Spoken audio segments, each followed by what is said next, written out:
가수 겸 개그맨이었던 이동호라는 사람이 있습니다. 이 사람이 결혼하고 100일 후에 망막색조 변성증이라는 불치병을 앓게 되었습니다. 그래서 시력을 잃고 말았습니다. 이 소식을 전해 들은 천안에 사는 40대 남성이 그의 눈을 기증하겠다고 연락을 했습니다. 이 소식을 들은 이동호 씨는 너무 기뻐서 한 걸음에 달려갔습니다. 하지만 그의 눈을 기증받지 못하고 되돌아왔습니다. 이 사실을 안 기자가 이동호 씨에게 물었습니다. 왜 기증을 받지 않고 돌아왔습니까? 이미 받은 거나 마찬가지입니다. 그분은 나에게 세상을 보는 눈을 주셨습니다. 눈을 기증하려고 했던 그 남성은 근육병 환자였습니다. 사지를 전혀 쓸 수 없는 그런 사람이었습니다. 이동우 씨가 말했습니다. 나는 하나를 잃고 9을 가지고 있는 사람인데 그 사람은 오직 하나뿐인 그것을 저에게 주려고 했습니다. 그것을 어떻게 받을 수 있겠습니까? 참으로 귀하고 안타까운 이야기인 것 같습니다. 어떤 사람은 나에게 남은 마지막 하나를 아낌없이 남에게 주려고 하는 사람이 있는가 하면, 어떤 사람은 그것이 너무 귀한 것인 줄 알고 사양하는 마음을 가진 그런 사람들이 있어서 가슴이 따뜻해졌습니다. 아마도 이동호 씨는 평생 앞을 볼 수 없을 수도 있습니다.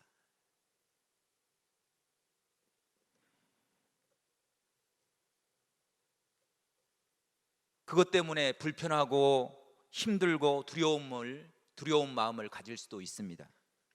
그냥 받을 걸 후회할 수도 있습니다. 그런데 그 사랑을 받았기 때문에 그는 두려움도 불편함도 어려움도 그 환경 속에서 이겨낼 수 있는 힘을 얻었습니다. 성도 여러분, 여러분은 힘들고 어려운 순간, 두려움에 닥칠 때 이를 악물고 견딜 수 있는 분명한 이유가 있으십니까?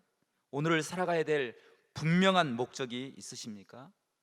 오늘 주신 말씀을 통해서 오늘을 살게 하는 힘이라는 제목으로 하나님의 은혜의 말씀을 들을 때 깨닫는 귀한 역사가 있기를 간절히 바랍니다. 예수님 이후로 교회사에 가장 강력한 영향력을 끼친 사람을 한 사람 뽑으라면 바울이라 이야기할 수 있을 것입니다.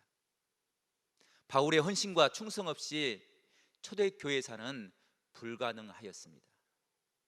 그러한 의미에서 바울을 생각해 본다면, 상상해 본다면, 바울은 일반 사람이 범접할 수 없는 카리스마를 가진 위대한 스승으로 우리가 생각해 볼 수 있을 것입니다.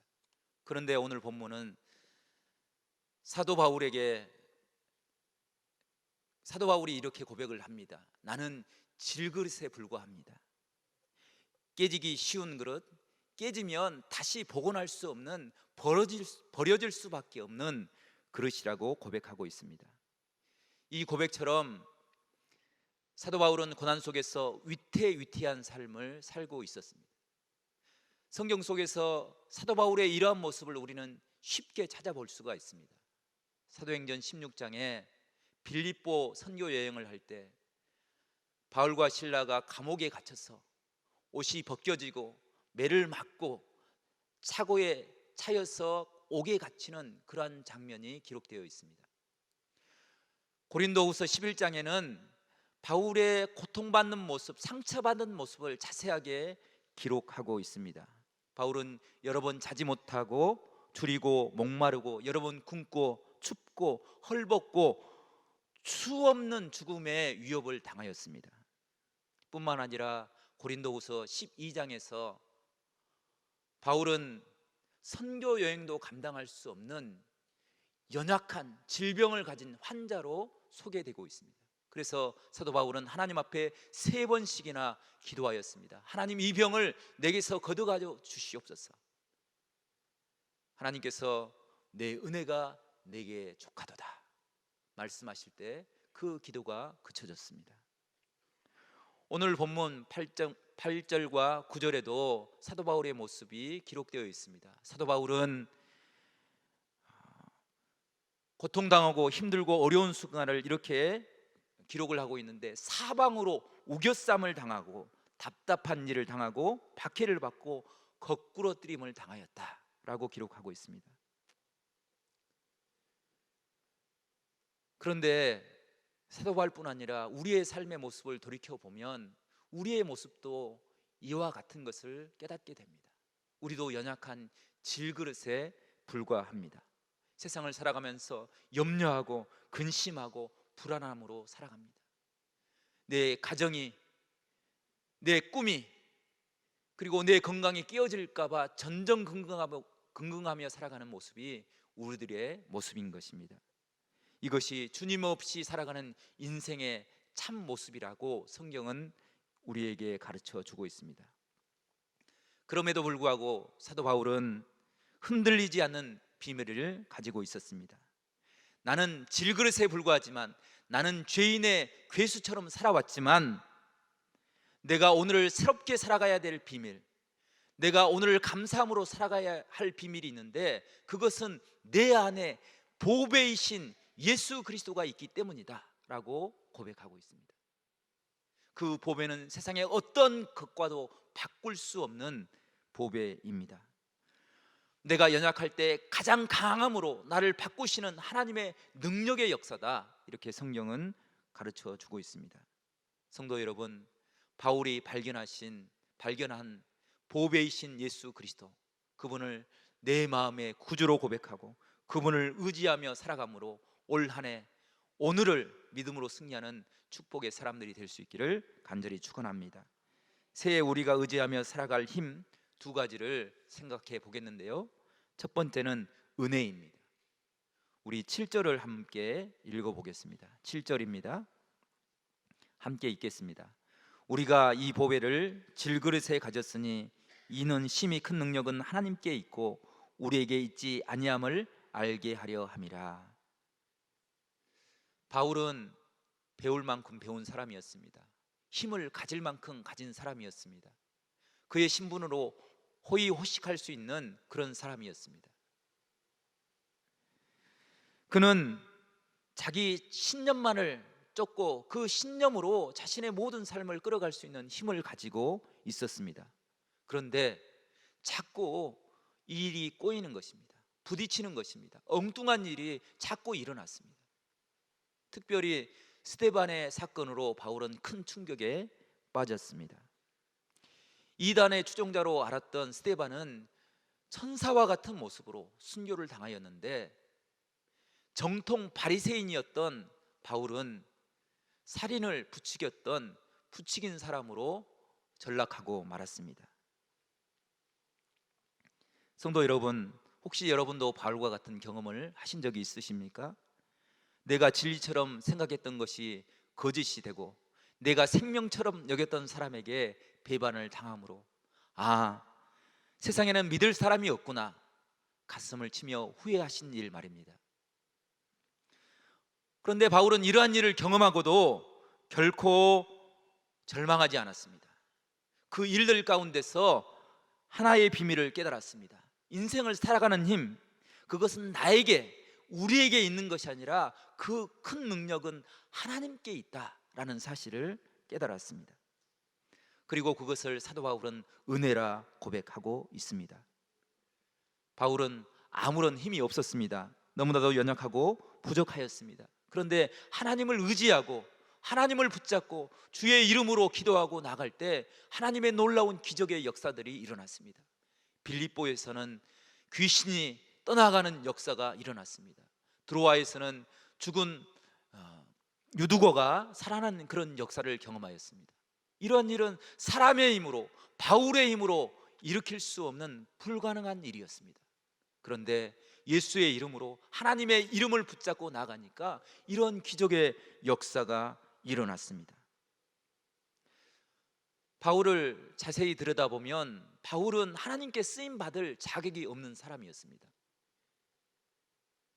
바울은 안질로 혹은 간질로 심각한 질병을 앓고 있다라고 성경은 우리에게 이야기합니다.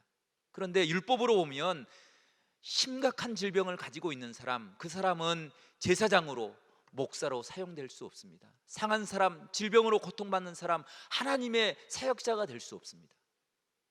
그럼에도 불구하고 하나님은 그 연약한 바울을 세워서 가장 강력한 사역자로 하나님께서 그를 사용하고 있는 것입니다. 이것을 사도 바울은 은혜라 고백하고 있습니다. 우리가 세상을 살아가면서 은혜를 가끔 오해할 때가 있습니다.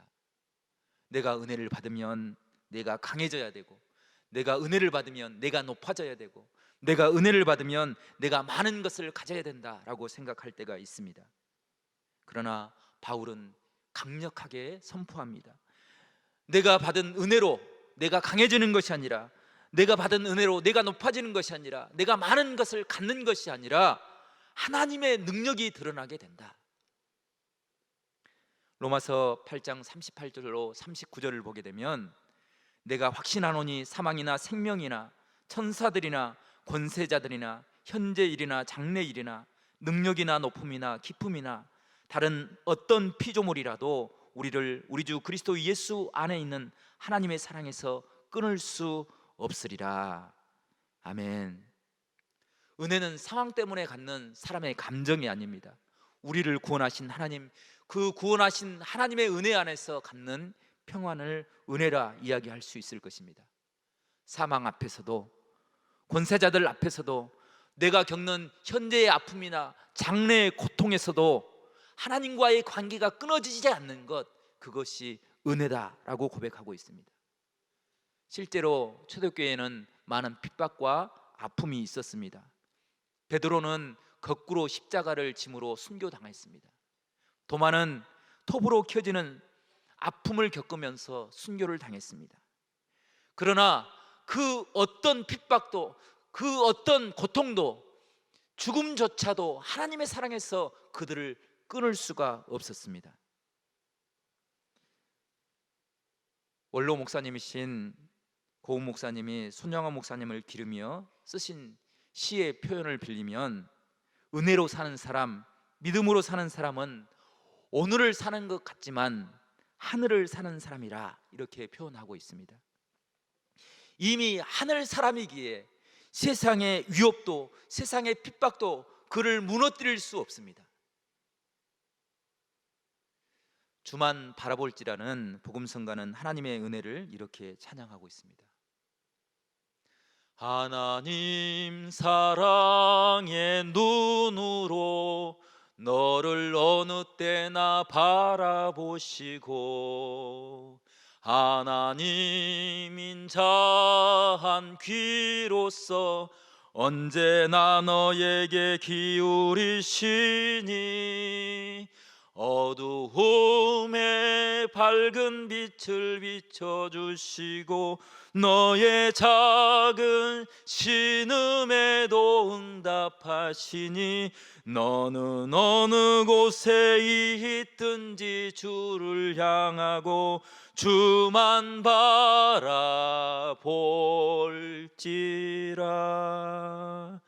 우리 함께 다시 한번 찬양하겠습니다. 하나님 사랑의 눈으로 너를 어느 때나 바라보시고, 하나님 인자한 귀로서 언제나 너에게 기울이시니,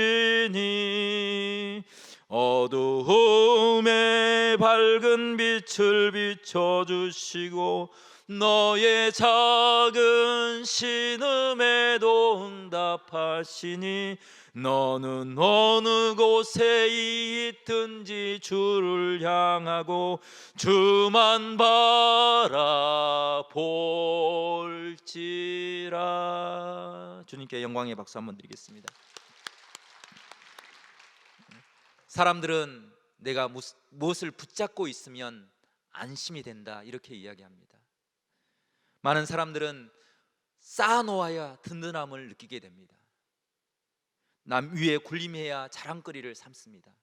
그러나 믿음의 사람들은 나의 작은 신음에도 응답하시는 하나님, 나를 사랑의 눈으로 바라보시는 그 하나님을 발견하게 될 때, 그 하나님을 기억하게 될 때, 그 하나님을 의지하며 살아가게 될 때, 그것이 우리의 안심이 되고 우리의 든든함이 되고 우리의 자랑거리가 될 줄로 믿습니다.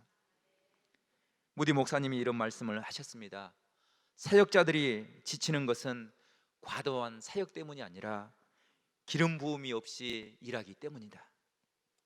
성도가 왜 지치느냐, 성도가 왜 나약해지느냐, 성도가 왜 시험에 빠지느냐, 그것은 사역이 많기 때문에, 일이 많기 때문이 아니라 기름 부음이 없기 때문에, 하나님의 은혜를 소유하지 못하기 때문에 지칠 수밖에 없다라고 이야기하였습니다. 성도 여러분, 지친 우리가 그 지친 심령을 회복할 수 있는 길이 무엇입니까? 주의 성전으로 나와야 합니다. 세상의 소리로 가득한 우리가 주님의 음성을 듣고, 세상의 화려함으로 채워진 우리가 하나님의 겸손함을 깨닫고 거룩한 은혜를 회복할 때, 주의 성전으로 나와 하나님의 말씀을 들을 때, 그것이 성도가 오늘을 살아가는 힘이 될 줄로 믿습니다. 그러한 은혜를 회복하며 살아갈 수 있는 우리 모두가 될 수 있기를 간절히 축원합니다. 두 번째 비밀은 소망입니다. 15절 말씀인데요, 우리 15절 말씀을 함께 읽어보겠습니다. 시작. 이는 모든 것이 너희를 위함이니 많은 사람의 감사로 말미암아 은혜가 더하여 넘쳐서 하나님께 영광을 돌리게 하려 함이라. 이 말씀을 새번역 성경으로 보면 이렇게 번역하고 있습니다.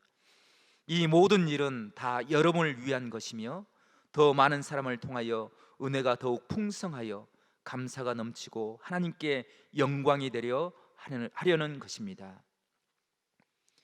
사도 바울이 이 모든 일을 이라고 고백한 그 일은 어떤 일입니까? 사도 바울이 당했던 우겨쌈을 당하고 답답한 일을 당하고 박해를 당하고 고생했던 모든 일들을 이야기합니다. 10절에 주님의 십자가, 고난과 죽음의 길을 걸어갔던 그 일을 이야기합니다. 13절에 믿음으로 걸어갔던 그 길, 사도 바울의 길을 이야기합니다. 그런데 사도 바울이 왜 이렇게 힘들고 어렵고 고통받는 길을 걸어갔습니까? 그 이유는 가깝게로는 고린도 교회, 사도 바울이 사랑했던 그 성도들 한 사람 한 사람이 하나님의 은혜 안에서 구원을 찬양하고 하나님을 의지하며 살게 하기 위해서 사도 바울은 그 고난의 길을 묵묵히 걸어갔습니다. 멀게로는 지금 현재 우리 성도 한 사람 한 사람이 하나님의 제자로서 하나님의 은혜를 떠나지 아니하고 주님과 동행하는 삶을 살기 위해서 사도 바울은 그 어려운 길을 걸어가게 됐던 것입니다. 성도 여러분, 우리는 성경을 묵상할 때 사도 바울의 많은 사건들을 바라보면서 소망을 발견해야 될 줄로 믿습니다.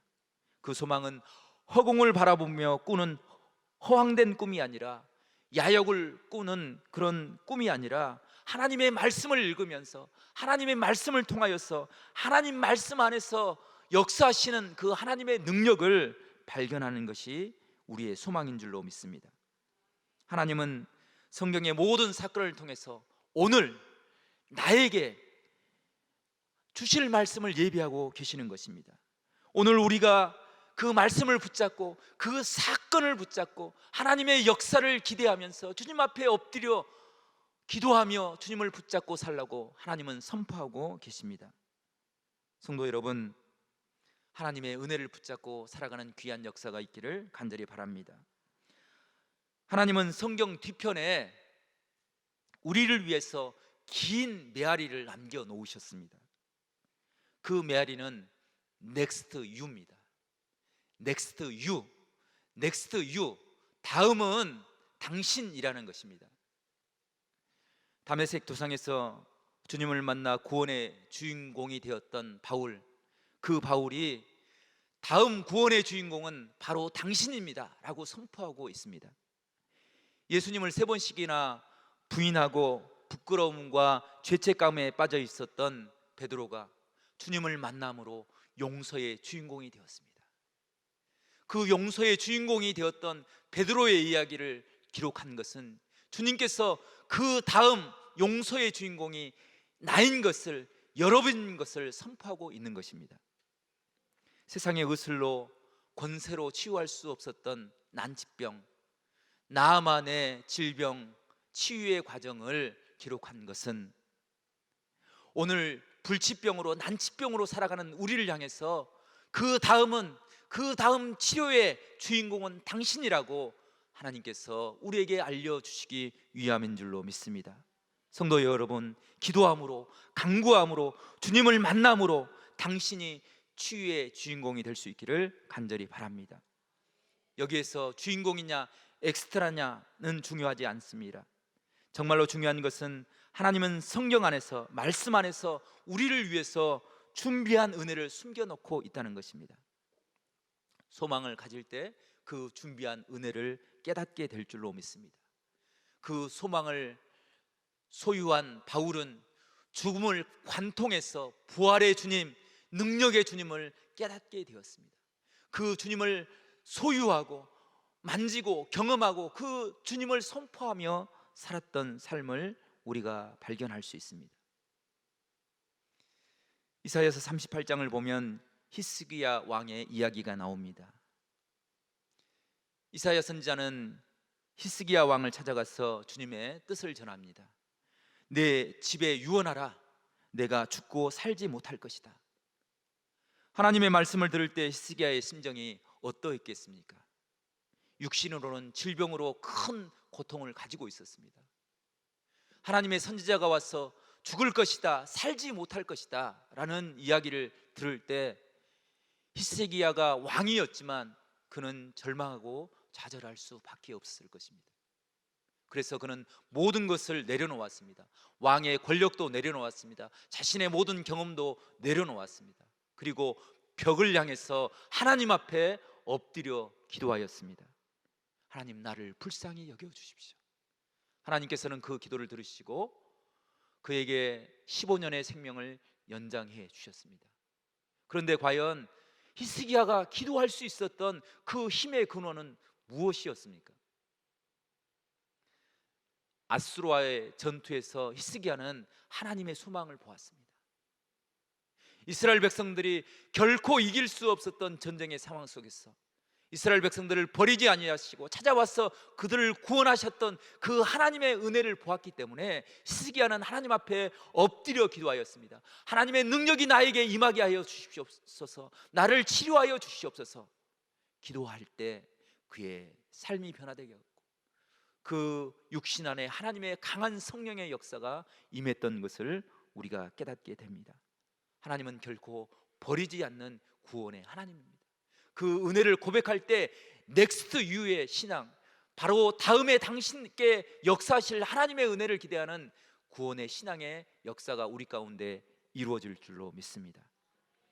이 신앙을 통해서 우리도 새 하나님 앞에 엎드려 기도함으로 날마다 기도로 승리해 나갈 수 있는, 소망으로 승리해 나갈 수 있는 우리 모두가 될 수 있기를 간절히 바랍니다. 저는 옛날로 이야기하면 방골이라는 밤율, 마디촌, 율촌이라는 산골에서 태어났습니다.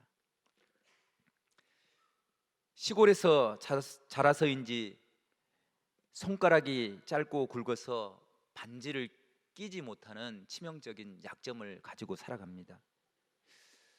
결혼 반지도 이틀도 끼워보지 못한 것 같습니다. 그래서 때로 총각 행세하고 다닌다 오해도 받아보았습니다. 그래도 반지를 끼지 못합니다. 반지를 끼지 못한 또 다른 사연이 있습니다. 시골에서 어린 시절 모두가 다 그랬던 것처럼 저도 산과 들로 뛰어다니면서 고삐 뿔린 망아지처럼 방목 생활을 했습니다. 그때 유일하게 저를 다독여주고 사랑을 알게 해주셨던 분이 할머니셨습니다. 할머니는 사람들에게 별명을 잘 지어주셨습니다. 그래서 저희 사촌 형제들에게 도끼니, 괭이니 뭐 이런 별명을 붙여주셨습니다. 그런데 저에게는 예기 목사라는 별명을 붙여주셨습니다. 그래서 저는 그 할머니의 별명을 붙잡고 기도하여서 목사가 되었습니다. 할머니는 노년에 치매를 앓으셨습니다. 돌아가시기 전 1, 2년 전에 사람의 얼굴도 잘 알아보지 못하셨습니다. 저에게는 한 가지 곤욕스러운 일이 생겼습니다. 아침마다 할머니 방에 가서 할머님께 인사를 드리는 일이었습니다. 냄새가 너무 났습니다. 드시지 못해서 앙상해진 할머니의 모습은 저에게 가끔 두려움으로 다가왔습니다. 중학교 2학년 그날도 등교하기 전에 할머니 방에 들어갔는데 할머니께서 손을 휘저으시면서 저를 붙잡으려고 하셨습니다. 저는 놀라서 도망치듯 학교로 등교를 하였습니다. 그리고 학교가 마치고 하교하여 집으로 대문을 들어선 순간 좋지 않은 느낌이 들었습니다. 마지막 가시는 길 따뜻하게 손이라도 잡아 주었으면 후회하였지만 이미 늦었습니다. 장례를 모두 마치고 아버지께서 저희 앞에 쌍가락질을 꺼내 놓으셨습니다. 그것은 할머니께서 가지신 전부였고 그리고 저에게는 유품이 되었습니다. 할머니는 쌍가락질을 내놓으면서 철이 신학교 갈 때 등록금에 보태 쓰라고 내놓으셨습니다. 촌부로 평생을 사시던 분, 아까워서 잘 끼지 않으셨던 평생 간직했던 그 가락지를 저의 등록금으로 내놓으신 것입니다. 그것을 놓고 긴 침묵의 시간을 보냈습니다. 그 후에 저에게는 많은 우여곡절의 시간이 있었습니다. 신학교 시절 신문 배달을 하면서 신문사에서 생활도 해보았습니다. 막노동도 해보았습니다. 편의점에서 밤을 지새우는 아르바이트도 해보았습니다. 다른 친구들보다 밥도 많이 굶어 보았던 것 같습니다. 때로는 많이 지치기도 하고 힘들고 어려운 시간들이었습니다. 그러나 약해질 수 없었습니다. 힘을 내야만 했습니다. 그 이유는 할머니께서 남겨주신 반지 때문입니다. 죄스러워서 다시 낄 수 없는 작은 링, 하지만 내가 어떤 일을 만나도 저를 다시 일으키는 힘, 그 힘이 작은 반지에 있었습니다. 사도 바울은 그 작은 반지를 주님이라, 우리가 버티고 어떤 어려움을 만나도 다시 일어설 수 있는 성도의 힘을 십자가라 우리에게 소개하고 있습니다. 성도 여러분은 위기의 순간에 무엇을 힘을 얻으며 살아오셨습니까? 그리고 무엇을 붙잡고 살고 계십니까?